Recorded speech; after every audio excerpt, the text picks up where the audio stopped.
ಪಾಥ್ವೇ ವತಿಯಿಂದ amateur lagori federation of India ಸಹಯೋಗದಲ್ಲಿ ನಗರದ ಕರಾವಳಿ ಉತ್ಸವ ಮೈದಾನದಲ್ಲಿ ರಾಷ್ಟ್ರಮಟ್ಟದ ಲಗೋರಿ ಕ್ರೀಡಾಕೂಟವನ್ನು ಆಯೋಜಿಸಲಾಗಿತ್ತು. ಲೀಗ್ ಹಂತದಲ್ಲಿ ಪುರುಷರ ವಿಭಾಗ ಹಾಗೂ ಮಹಿಳೆಯರ ವಿಭಾಗದಲ್ಲಿ ಕ್ರೀಡಾಕೂಟ ನಡೆಯಿತು. ಕರ್ನಾಟಕ, ಮಹಾರಾಷ್ಟ್ರ, ಛತ್ತೀಸ್ಗಢ ಸೇರಿದಂತೆ 14 ತಂಡಗಳು ಈ ಪಂದ್ಯಾಟದಲ್ಲಿ ಭಾಗವಹಿಸಿದ್ದವು.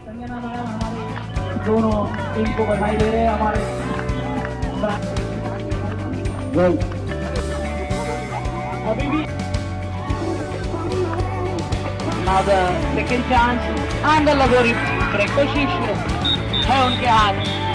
अंपायर की भी सलाह रही है. बहुत 7 बार तमिलनाडु के